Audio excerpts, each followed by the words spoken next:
27절로 30절 말씀 제가 봉독하겠습니다. 있는 가운데 성령의 감동하심이 여러분들과 함께하기를 바랍니다. 오직 너희는 그리스도의 복음에 합당하게 생활하라. 이는 내가 너희에게 가보나 떠나 있으나 너희가 한 마음으로 서서 한 뜻으로 복음의 신앙을 위하여 협력하는 것과 무슨 일에든지 대적하는 자들 때문에 두려워하지 아니하는 이들을 듣고자 함이라. 이것이 그들에게는 멸망의 증거요 너희에게는 구원의 증거니 이는 하나님께로부터 난 것이라. 그리스도를 위하여 너희에게 은혜를 주신 것은 다만 그를 믿을 뿐만 아니라 또한 그를 위하여 고난도 받게 하려 하심이라. 너희에게도 그와 같은 싸움이 있으니 너희가 내 안에서 본바요 이제도 내 안에서 듣는 바니라. 아멘.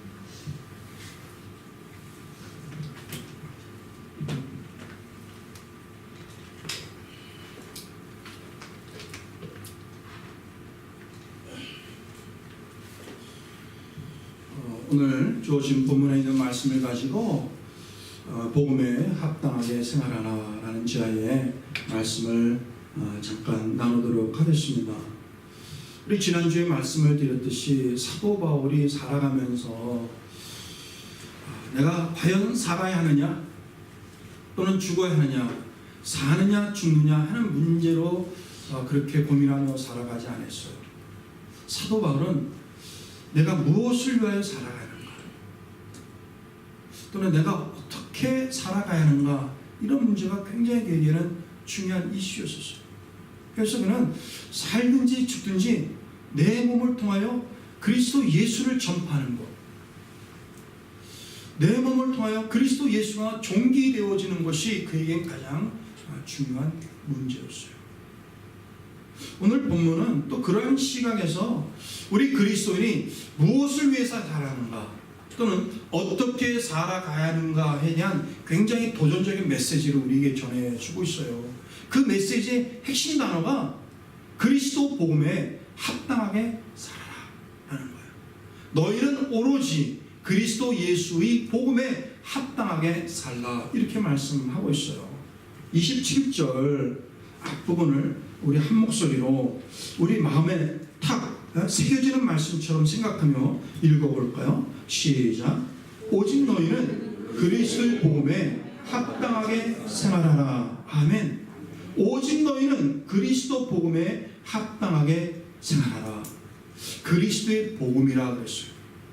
사랑하는 여러분들, 우리는 그리스도의 복음에 합당한 신앙생활을 하는 그런 믿음의 사람들이 되어지길 바랍니다. 갈라디아서 1장 6절에 보면 그리스도에 대한 복음, 그리스도의 복음, Gospel of Christ라는 말과 더불어 다른 복음이라는 얘기가 있어요. Different Gospel. 그러면서 사도 바울이 그리스도의 복음을 전하지 않는 모든 다른 복음을 전하는 자들을 저주하고 그들을 힐난하는 것을 볼 수가 있어요. 우리가 예수하고 우리가 믿는다 하지만 그리스도의 복음을 전하지 아니하고 다른 복음을 전하는 경우가 상당히 많이 있어요. 그리고 다른 복음을 전하여도 그것이 그리스도의 복음인 것처럼 우리가 생각할 때가 많이 있습니다. 사랑하는 성도 여러분들, 우리는 무엇보다도 말씀을 통하여 무엇이 그리스도의 복음인지 깨닫는 분별할 수 있는 영적인 지혜가 필요하고요. 그리고 그리스도의 복음에 확실한 그러한 신학을 갖는 것이 매우 중요해요. 여러분들이 혹시 신문을 봤는지 모르지만 지난주 금요일에 나왔던 크리스천 타임즈가 있어요. 저 바깥에도 있는데 크리스천 타임즈를 이렇게 열면 첫 기사가, 첫면에 나오는 기사가 눈에 딱 띄어요. 미국 내 가장 큰 교세를 가지고 있는 장로교회가 있는데 그 교단이 PCUSA입니다. 소위 미국 장로교회라 그래요. 근데 이 미국 장로교회가 최근에 교인이 6만 7천 명이 감소하였어요. 그리고 교회가 147개가 줄어들었다고 합니다. 이 PCUSA 교단은 2년 전에 동성애를 받아들인 교단이고 동성애 결혼과 동성애 목사를 안수하는 그런 그 교단적인 법을 바꾼 교단이에요. 이런 그 교인들이 감소하고 교회 수가 줄어드는 것에 대해서 이 총회에 서기 되시는 허버트 넬슨 목사님이 그 이유에 대해서 이렇게 설명을 했어요. 뭐라 그랬냐면 우리 장로교인들은 전도의 열정이 좀 없습니다. 그것이 이제 교인 수와 또 교회가 줄어드는 이유라는 거예요. 그러면서 이렇게 교회와 교인 수가 줄어드는 것은 교회가 죽어가는 것이 아니라 개혁되어지고 있는 것입니다. 이렇게 평가를 했다는 거예요. 참으로 안타깝죠. 근데 그 기사를 썼던 기자가 얘기하기를 이런 표현을 썼어요. 교세 약화의 중요한 원인은 미국 장로교회가 신학적으로 자유주의화 되어져 가고 있기 때문이다, 이렇게 얘기했어요. 이것은 이런 기사뿐만 아니라 모든 신학자들이 얘기하는 이야기예요. 신학적으로 자유주의화 되어지면 교인이 줄어들게 되어지고요, 또 교회가 줄어드는 거예요. 그 분명한 이유가 서구의 교회들이 아니겠습니까? 그리스도에 대한 복음이 변질되거나 훼손되어지면 복음의 능력이 약화되어지는 거예요. 메시지가 약화되어지는 거예요. 그러니 자연스럽게 교회가 줄어들 수밖에 없는 것이죠. 사랑하는 성도 여러분들, 우리의 신앙은 바로 그리스도의 복음에 합당한 삶을 살아가는 그러한 신앙이 돼야 하는 것입니다. 그리스도의 복음을 변질시키거나 그리스도의 복음을 훼손하거나 타협하는 신앙은 바로 다른 복음을 추구하는 것과 똑같은 거예요. 그 결과는 눈에 보듯이 차량한 것입니다. 역사가 그것을 증명하는 거예요. 오히려 힘들고 고난의 길일지라도 그리스도의 복음에 충실한 교회가 성장하게 되어 있고요, 그리스도의 복음에 충실한 교회가 견고하게 세워지는 것입니다. 그리스도의 복음에 합당한 생활이라는 것은 바로서 그리스도의 복음을 설명하는 이 성경 말씀을 액면 그대로 믿는 신앙이 바로 그리스도의 복음에 충실한 신앙인 것입니다. 아무리 세월이 바뀌었고 아무리 세상의 어떤 풍조가 바뀌었다 할지라도 이 성경 말씀을 그 풍조와 세상에 의해서 맞춰서 해석하는 것은 이미 그리스도의 복음을 변질하거나 타협적으로 만들어 놓는 거예요. 사랑하는 여러분들, 우리의 신앙의 기초는 바로 성경에서 가르쳐 주시는 그리스도 예수의 복음에 기초가 있다는 사실을 믿으시길 바랍니다. 기초가 단단해야죠. 기초가 단단해야지 돼. 그 기초가 단단해지는 것은 그리스도의 복음이라는 사실을 믿으시길 바랍니다. 이 그리스도의 복음에 우리의 신앙생활이 합당하게 이루어져야 하는 거예요. 합당하게 생활한다, 이 말은 원어적으로 보면요, 천국 시민답게 살아가야 한다라는 뜻을 가지고 있어요. 여러분들 성경 다시 한번 보면 27절 읽어보면 오직 너희는 그리스도의 복음에 합당하게 생활하라 하고서는 생활하라 앞에 각주가 놓여 있어요. 그래서 밑으로 내려가면 뭐라고 되냐면 시민, 노릇, 이런 표현이 있죠. 그렇죠? 네, 맞아요. 생활한다, 이 말 뜻은 그렇게 번역했지만 원래의 뜻은 시민답게 생활해야 한다라는 의미를 가지고 있어요. 사도바울은 3장 20절에 우리의 시민권은 하늘에 속하였다 그랬거든요. 다시 말해서 우리의 시민권은 하늘에 속한 천국 시민이라는 말을 얘기하고 있어요.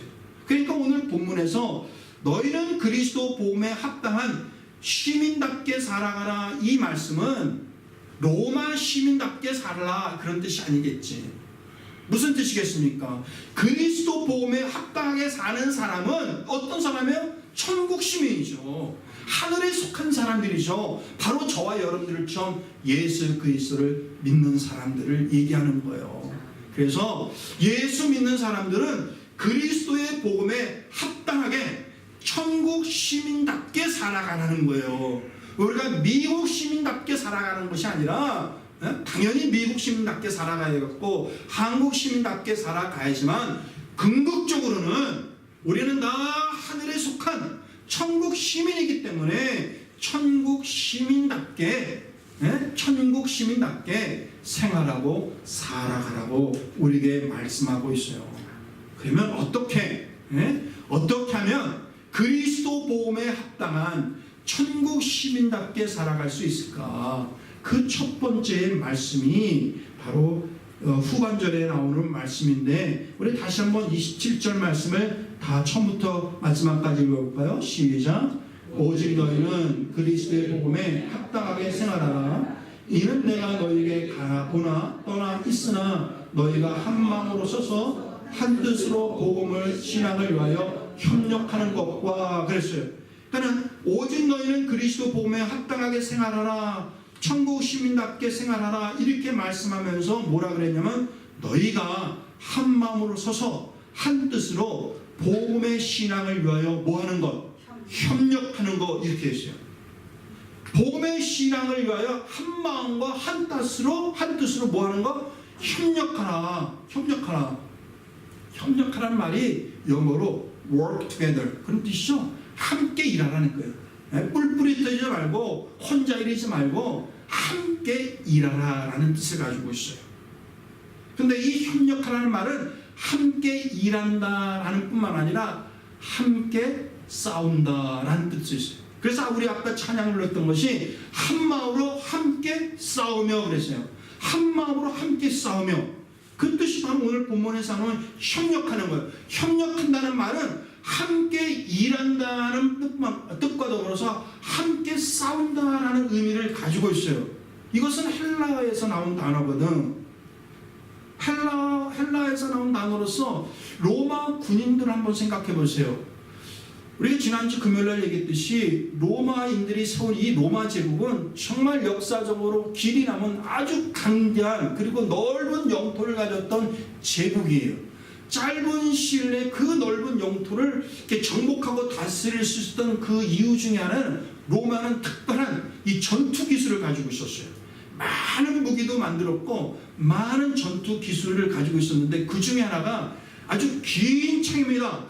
우리 사람보다 한 3배 정도 되는 긴 창을 가지고 있어요. 네? 긴 창을 들고 이렇게 앞서 나가는 거예요. 그런데 홀로 가는 것이 아니라 사진을 보면 한 100여 명 또는 그 이상이 되는 사람들이 이렇게 빽빽하게 대열을 져가지고 전체가 이걸 들고 앞으로 나가는 거예요. 그러니까 적군들이 이렇게 수백 명이 이렇게 창을 들고서 몰려오는데 적군들이 그걸 못 들어오는 거예요. 오다가는 그 창에 찔리거나 어떻게 해서 그 들어와가지고 어떤 사람을 죽이면 곧바로 그 자리를 딱 채워가지고 긴 창을 들고 나가는 그 한 대열이 빈틈없이 마치 한 몸이 움직이듯이 착착착착 나가는 거예요. 그것이 로마 군대였었어요. 그것을 막을 자가 없었던 거예요. 그것을 무너뜨릴 수 없는 초롱성과 같은 거예요. 협력한다는 뜻이 바로 그런 거라. 빈틈없이 한 마음이 되어가지고 함께 움직인다는 거예요. 함께 싸운다는 거예요. 나 혼자 잘났다고 나 혼자 일하는 것이고 나 혼자 잘났다고 해서 확 튀어나가서 싸움하는 것이 아니라는 거예요. 한 마음이 되어서 나가서 싸우는 것, 이것이 협력한다는 거예요. 우리가 그런 말이 있잖아. 뭉치면 살고 흩어지면 죽는다. 바로 그거예요. 빌립보 교회는 사도 바울이 세웠죠. 사도 바울이 세웠어요. 그 유럽 선교의 어떤 전초 기지로 이 빌립보 교회를 하나님의 뜻에 의해서 세웠는데, 그래서 그런지 이 빌립보 교회는 남다른 선교와 전도 열정이 있었어요. 그렇죠? 그 루디아와 그 다음에 그 간수장들이 정말 이 교회를, 이 빌립보 교회를 아주 견고하게 세우는 그런 기둥과 같은 역할을 하였고, 또 이 사도 바울의 전도와 열정을 열심히 도와주는 그런 훌륭한 교회가 바로 빌립보 교회인 것이 사실이에요. 하지만 이 교회의 사역자였던 사도 바울이 이제 감옥에 갇혀가지고 오랜 동안 공백이 생기는 가운데 그렇게 좋았고 견고했던 이 빌립보 교회에 서서히 문제가 생기기 시작한 거예요. 어떤 문제가 생겼냐면 대표적으로 사도 바울, 지도자가 없으니까 서서히 그 틈바구니에 끼고 거짓 가르침들이 들어오기 시작하는 거예요. 어떻게 그리스도 예수의 복음으로 우리가 구원받겠느냐? 적어도 유대 율법 중에 한두 가지는 지켜야지. 뭐 그런 유대법을 강조하는 거짓 가르침들이 슬슬 들어오기 시작하는 것뿐만 아니라 이제 지도자가 없으니까는 성도들 사이에 서서히 순위 다툼 싸움이 일어나는 거예요. 분쟁과 분열이 성도들 가운데 있는 거예요. 특별히 이 빌립보 교회는 남자들보다 여성도들의 파워가 셌던 것 같습니다. 또 여성들이 더 열심히 교회를 잘 봉사했던 것 같아요. 그래서 4장 2절에 보면 여자 두 사람의 이름이 나와요. 유아디아와 순두개. 이 두 사람은 아마 교회에서 굉장히 열심히 일하는 성도 같은데 이 두 사람이 파가 갈려가지고 막 싸움을 하는 거예요. 그거에 대해서 사도 바울이 너무 마음이 아픈 거예요. 우리가 싸울 것은 우리 성도가 아니라 우리가 싸울 것은 악한 영과 악한 세력과 싸워야 하는데 왜 너희가 이렇게 다투고 분쟁하느냐 라고 하면서 이 분열하고 있는 성도들에게 협력하여 서로 한 마음과 한 뜻으로 협력하라는 거예요. 그래서 한 마음과 한 뜻으로 이렇게 뭉쳐가지고 빌립보 교회를 분열하고 분열케 만드는 그런 악한 세력과 더불어 어떻게 함께 싸우라. 그런 단어의 뜻이 바로 오늘 본문에 나오는 너희는 한 마음과 한 뜻으로 서로 협력하며 그런 뜻이에요. 사랑하는 성도 여러분들, 우리 성경을 가만히 보면 또 우리의 실상을 보면 악한 세력과 악한 영은요 깨트리는 것을 좋아해. 분열. 그 첫 번째 분열은 하나님과의 관계를 분열시켜요. 그 뜨거운 신앙에 자꾸 의심과 게으름을 주면서 하나님과의 관계를 분열시킵니다. 그리고 두 번째는요, 성도와 성도의 관계를 분열시켜요. 친구와 친구 사이에 가족 관계, 그래서 자꾸 분열시키는 것이 사탄이에요. 창세기 3장에 보면 하나님께서 에덴 동산을 지으시고 아담과 하와를 불러서 얘기해요. 이 동산에 있는 모든 나무의 열매는 다 먹어도 되지만 동산 중앙에 있는 선악을 알게 하는 나무의 열매를 따먹지 말라. 그래서 먹으면 반드시 죽으리라 이렇게 했어요. 근데 어느 날 뱀이 나타났어요. 이 뱀은 모든 들짐승 중에서 가장 간교한 자라가 있어요. 사탄으로 또는 악한 영으로 지칭되어진 이 뱀처럼 사탄은 정말 간교한 거예요. 우리가 가지고 있는 조그만 어떤 뭐랄까 섭섭함 또는 어떤 분열의 마음, 그런 그 틈바구니를 타고 두르는 거죠. 그렇듯이 이 뱀이 멀쩡하게 있는 하와를 이렇게 솔솔 유혹하는 겁니다. 하나님께서 이 모든 동산을 지우고 나서 너에게 모든 것들을 다 먹으라고 하지 않았느냐, 이렇게 이제 사탄이 뱀이 하와에게 얘기하자 하와가 얘기하는 거예요. 하나님께서 말씀하시기를 이 모든 것을 다 지은 다음에 말을 하기를 이 모든 열매를 먹어도 되지만 이 동산의 열매를 먹지 말라고 했다, 이렇게 얘기를 해요. 그러니까 그 다음에 선악과 열매를 얘기하지 않는 거야. 그러면서 얘기하기를 그것을 만약에 먹기만 하면 하나님께서 나에게 얘기하기를 반드시 죽으리라 그렇게 얘기하지 않냐고, 너희가 죽을지도 모른다 이렇게 말을 했다, 이렇게 뱀에게 얘기하죠. 그러니까 뱀이 또 그 틈바구니를 끼어들어서 그렇지 않다, 하나님께서 너에게 거짓말한 거다, 네가 먹어도 죽지 않고 만약에 먹으면 네 눈이 밝아져서 하나님처럼 된다. 이렇게 단계적으로 이렇게 틈바구니 끼어들어가지고 결국은 어떻게 되어지냐면 이제 그 말에 넘어갔던 하와가 이렇게 보니까 이 열매가 보암직도 하고 먹음직도 하고 탐스러워서 그냥 훌딱 먹어버린 거예요. 그러니까 이처럼 이렇게 하와가 이렇게 범죄에 빠지게 되어진 것은 간교하게 그 틈바구니에 쫓아오는 이런 악한 영의 세력 때문에 그렇습니다. 사랑하는 성도 여러분들, 신앙생활이라는 게 뭘까요? 우리가 예수 믿는다는 것이 뭘까요? 이 예수 믿고 신앙생활한다는 것은요, 전쟁과 같은 거, 전쟁. 총칼 들고 나가서 싸움하는 전쟁이 아니라 영적인 전쟁이에요. 사도 바울도 그러잖아요. 내 안에 두 가지 욕심이 서로 날마다 영적으로 전쟁한다는 거예요. 한마음에는 정말 거룩한 영성을 본받아 하나님의 기뻐하시는 영적인 열매를 맺으려고 하는 그 영적인 욕심과 또 한쪽에서는 세상적인 것을 쫓아가려고 하는 세상적인 욕심이 내 마음속에서는 하나마다 서로 싸운다는 거예요. 그래서 성령에 의지하지 않냐면 나는 살아갈 수 없다는 것이 사도 바울의 고백이 아닙니까? 이 말뜻은 우리는 영적인 전쟁에서 악한 세력과 능히 물리치며 나가서 싸우는 그런 믿음의 선한 싸움을 싸워야지 돼요. 사도 바울에게 디모데에게 사도 바울이 그러잖아요. 사랑하는 아들아, 너는 나가서 믿음의 선한 싸움을 싸우라 그랬어. fight, good fight. 선한 싸움을 싸워야 하는. 사랑하는 여러분들, 선한 싸움을 싸우되 한 마음으로 뭉쳐서 선한 싸움을 싸울 수 있는 저와 여러분들이 되어지길 바랍니다. 네? 어떤 다큐멘터리를 보니까요, 들녘에 큰 소들이 있는 거예요. 굉장히 큰 소들이 막 널렸는데 거기에 이제 사자 한 마리가 잡아먹으려고 오르는 겁니다. 이렇게 몰려있는 소들을 이 사자가 쉽게 공격할 수가 없는 거예요. 왜 그러냐면 공격하려면 이 소들이 우르르 뭉쳐가지고 뒷발질하니까는 이게 사자가 공격을 못하는 거예요. 그러니까 참 근데 이 짐승들도 꾀가 있는 것 같아요. 이 사자가 직접 공격하지 않냐고 그 주변을 빙빙빙빙 계속 도는 거예요. 그러니까 그 도는 것에 겁을 먹었던 소 중에 몇 마리가 그 틈에서 뛰쳐나오는 거예요.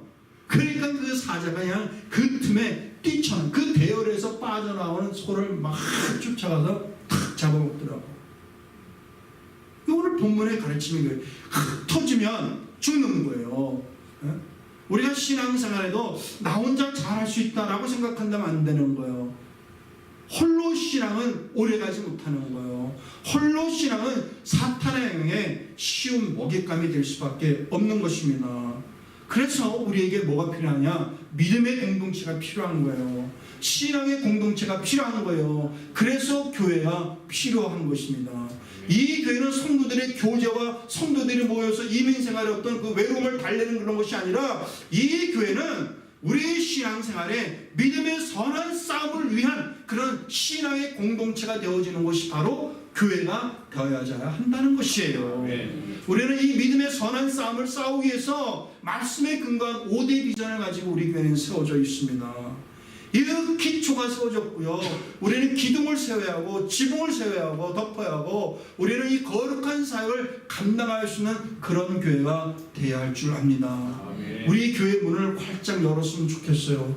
어느 누구든지 예수 믿기를 원하는 사람들, 초신자든지 아니면 예수를 더 많이 알기를 원하는 사람이 있든지 낙심하였든지 남자든 여자든 어린아이든 외국인이든 우리 교회는 이 믿음의 선한 싸움을 위하여 그리스도 복음에 합당한 생활을 하기 위하여 갈망하는 모든 사람들에게 열려있는 그런 교회가 되었으면 좋겠어요. 그런 사모하는 마음을 가지고 우리는 한 마음으로 복음의 신앙을 위하여 뭉쳐서 함께 싸우는 흩어짐없이 함께 싸우는 그런 교회가 되어지기를 주님의 이름으로 축복합니다.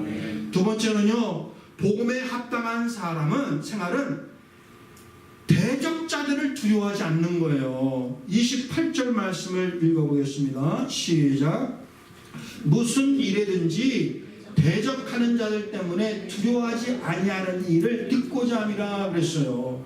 예, 그렇습니다. 그리스도 복음에 합당한 삶을 살려고 늘 애를 쓰면 분명히 그것을 긁어내리려고 하는 악한 세력이 있어요. 악한 영이 있고 악한 사람들이 있고 악한 사건들이 반드시 생기게 되어 있습니다. 그래서 우리가 좌절하게 되어지고 내가 아무리 애를 써도 안 되는구나, 그런 우리의 연약한 마음을 주거든요. 그런 모든 세력들에 대해서 첫 번째 두려워하지 말라 그래서 두려워하지 말라. 두려워하지 말라는 것은요, 담대하라는 것이거든. 담대하라. 여러분들 보세요. 우리는 조국을 떠나 이민 땅에서 뭐 40년, 30년, 20년, 10년 이렇게 살고 있는데 우리가 이민 삶을 살면서 우리는 담대해야지 돼요. 언어에 대한 두려움, 뭐 돈에 대한 두려움, 공부에 대한 두려움, 자녀 교육에 대한 이 두려움으로 우리 마음속에 꽉 차 있으면 어떻게 이민 생활을 할 수 있어요? 그런 분들은 차라리 조국에 가서 사는 게 편해요. 이민 삶 속에서 이 삶을 형통하고 성공적으로 살아가려면 우리는 어떠한 난관도 능히 물리치며 나가겠다는 것은 그런 담대함과 그 두려워하지 않는 마음을 가져야만이 우리 이민 삶을 잘 정착해 나갈 수가 있어요. 장영호라는 건축가가 있는데 이 사람이 쓴 책이 있습니다. 건축가 세계에서 인생을 배우다라는 책이 있는데 이 책에서 이런 말이 있어요. 세상엔 두 종류의 사람이 있는데 세상을 두려워하는 사람이 있고 두 번째는 세상을 두려워하지 않는 사람이 있다 그랬어요. 그러면서 얘기를 세상이 두려워하지 않는 사람은 어떤 사람이냐? 첫 번째, 꿈이 있는 사람, 비전이 있는 사람, 내가 정말 이름이 남는 역사에 남는 멋진 건축물을 하겠다는 그런 비전 있는 사람은 세상이 두렵지 않다는 거예요. 두 번째는 돈이나 명예나 권력을 쫓아다니지 않는 사람이 두렵지 않다는 거예요. 세 번째는 자기 꿈, 자기 비전을, 자기 목표를 위해서 죽음도 무서워하지 않는 사람, 이런 사람이 세상을 두려워하지 않는 사람이라 그랬어요. 그렇습니다. 우리 신앙생활도 바로 그런 거예요. 세상을 두려워하지 않냐고 담대하게 살아가는 게 바로 믿음의 삶이에요. 기억하시죠? 가나안 땅 정복하기 위해서 12명의 정탐꾼을 보냈지 않습니까? 근데 그 중에 10명이 돌아와서 보고를 하는 거예요. 가나안 땅 가니까 분명히 먹을 것이 풍부한 정말 꿀과 젖이 흐르는 그런 땅인 건 분명한데 거기에 살고는 그 거주민들이 얼마나 크고 장대한지 거인 것 같고 우리는 다 메뚜기 같다. 그래서 우리는 결코 그 속에 들어가면 다 그들의 먹이가 될 수밖에 없다. 그런 정말 절망적인 보고를 한 거야. 그러니까 그 말을 들었던 백성들이 막 울며 불며 왜 우리를 여기 와서 죽이려고 하느냐, 차라리 우리가 다시 애굽으로 돌아갔으면 좋겠다 하면서 모세를 향하여 원망을 할 때에 뭐라 그랬어요? 여호수아 갈렙이 뭐라 그랬어요? 여호수아 갈렙은 뭐라 그랬습니까? 그게 무슨 말이냐? 올라갑시다. 가서 우리는 능히 취할 수 있습니다. 우리는 승리할 수가 있습니다. 우리 하나님은 우리와 함께 하십니다. 두려워하지 마십시오. 그들은 우리의 먹입니다. 그들은 우리의 먹입니다. 우리의 팔입니다. 담대하게 그렇게 외쳤어요. 그렇게 할 수 있던 것은 하나님의 God is with us. 하나님이 우리와 함께 하시니 뭐가 두렵느냐 그랬습니다. 결국 두려움 없이 담대하게 외쳤던 여호수아 갈렙은요 40년 뒤에 가나안 땅에 들어갔지만 그 두려움과 좌절 속에 빠졌던 그 모든 10명의 지도자와 나머지 모든 백성들은 가나안 땅에 들어가지 못하고 다 광야에서 죽음을 맞이할 수가 있었던 거예요. 그리스도인은 담대하지 돼요. 오늘 본문에 너희의 대적자들을 무슨 일이 있든지 두려워하지 말라 그랬습니다. 할렐루야. 여러분들 삶 속에 하는 대적자들이 있잖아요. 네? 물질에 대한 대적, 건강 많을 겁니다. 이민생활에 그 모든 것들을 두려워하지 말고 담대하지 돼요. 우리 믿음생활도 마찬가지예요. 영적인 신앙도 담대해야 합니다. 때로는 목숨을 내놓고 담대한 신앙을 가져야 돼요. 여러분들 크리스천 타임즈를 지난번에 나왔던 거 반드시 읽어보세요. 참 놀라운 기사를 여러 군데 볼 수가 있는데 또 하나의 기사가 뭐냐면 어디죠? 콜로라도 덴버에서 일어났던 사건이에요. 이 콜로라도 덴버에서 2012년에 올해 벌써 6년째 전에 케이크 제과점을 운영하는 이제 미국 가게에 동성 커플이 찾아와가지고 동성 커플 게이의 남자들끼리 와가지고 결혼 케이크를 주문했어요. 그러자 이 잭 필립스라는 이 가게 운영하는 사람이 자기의 신앙적인 인연 때문에 자기는 그 케이크를 만들어 줄 수 없다라고 거절을 했어요. 그 사건으로 인해서 그 동성 커플이 그 동성 지지자 협회에 그 도움을 받아가지고 이 잭 필립스를 고소를 했어요. 사람을 차별했다. 해가지고 주법에서 긴 기간 동안에 이제 재판을 했는데 2번 재판을 해가지고 2번 다 이 필립스가 졌어요. 차별을 했다 해가지고. 하지만 굽히지 않냐고 계속해서 이제 연방법원에 항소를 했는데 최근 6월 4일날 연방법원에서 판결이 났어. 어떤 판결이 나왔냐면 동성연애를 반대하는 그런 신앙의 자유를 주장하는 사람들을 지키는 것도 미국 연방법의 해할 일이다 하면서 그 동성연애를 케이크를 반대했던 그 사람들의 손을 들어줘서 무죄 선빵을 해줬어요. 사랑하는 여러분들, 이렇게 어떻게 보면 이 잭 필립스는 편하게 케이크를 하나 그냥 만들어줘도 돼요. 네? 뭐 내일 아니다 생각해도 되지만, 그러나 그는 어떤 그 세상적으로 다가오는 많은 그 비난과 그 어떤 역경들을 생각하면서도 그는 자기의 신앙을 지키기 위하여 믿음의 선한 싸움을 싸운 거예요. 두려워하지 않은 거예요. 담대한 거예요. 우리에게 그러한 결단력 있는, 그런 그 야생초와 같은 그런 힘과 결단력이 우리에게 필요하다는 사실을 깨닫기를 바랍니다. 요단강을 드디어 건너기 전에 모세와 갈렙에게, 여호수아와 갈렙에게 모세가 얘기하잖아요. 너희는 두려워하지 말라. 강하고 담대하라. 이 말씀을 예수님께서도 그의 제자들에게 분명하게 말씀해 주셨어요. 뉘앙스는 좀 다르지만 요한복음 16장 33절에 이렇게 말씀했습니다. 이것을 너희에게 이르는 것은 너희로 내 안에서 평안을 누리게 하려 함이라. 그 다음에 뭐라 그랬어요? 세상에서는 너희가 환난을 당하라. 담대하라. 내가 세상을 이겨노라. 세상에서는 너희가 환난을 당하라. 담대하라. 담대하라. 두려워하지 말라. 왜냐? 내가 세상을 이겨노라. 이 믿음을 우리는 가져야지 돼요. 이 믿음 없이 그리스도의 복음에 합당하게 천국 시민처럼 살아가는 게 어려운 거예요. 끝으로 29절에 있는 말씀을 보면, 우리가 예수 그리스도를 믿는 그 믿음의 축복도 하나님의 은혜지만 그리스도 예수를 믿음으로 말미암아 얻어지는 고난도 하나님의 은혜라는 것을 깨달아야지 돼요. 29절의 말씀이 그거 아닙니까? 같이 한번 읽어볼까요? 시작.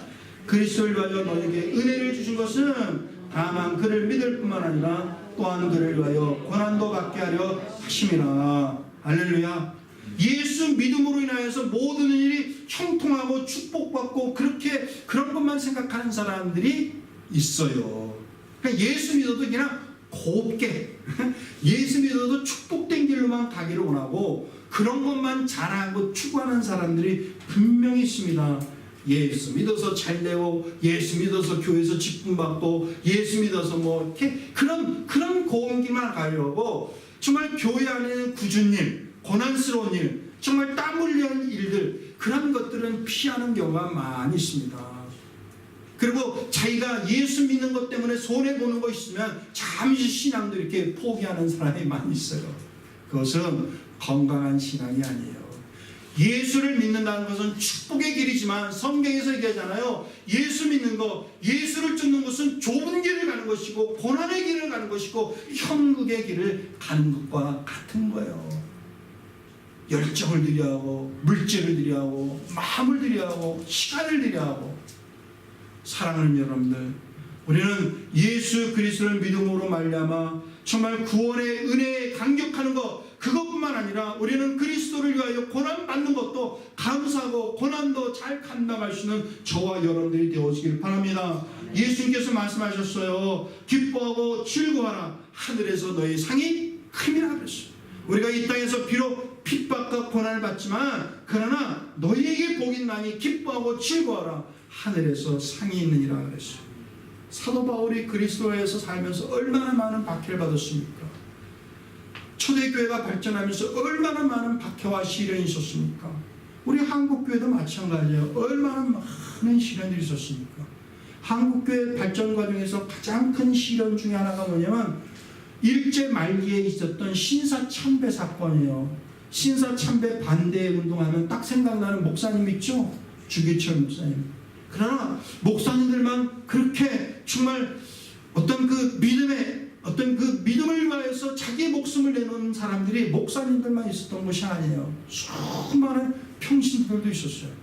그 중에서 박관준 장로님 이야기를 잠깐 얘기하고 마치도록 하겠습니다. 이 박관준 장로님이 나이 30살에 예수를 처음 믿게 됐어요. 그때가 1905년 만약 한일 간에 이렇게 협정을 맺었던 1905년에 예수를 믿게 된 거예요. 예수 믿고 난 다음에 정말 인간답게 살 수 있는 방법이 뭘까? 무엇이 그리스도를 위해서 살아가는 방법일까? 이렇게 고민하다가 그렇지, 많은 사람들을 병자를 고쳐주는 의사가 되자 해서 의술을 배워서 병원을 개원해가지고 열심히 환자를 도와주며 또 신앙생활을 열심히 하던 장로님인데, 어느 날 60세가 되던 1935년경에 이렇게 꿈을 꾸다가 계시를 받은 거예요. 꿈속에 하나님이 나타나서 누가 나를 위하여 피를 흘릴 것인가 이렇게 질문을 하자 이 박 장로님이 거침없이 제가 하겠습니다 이렇게 선언했어요.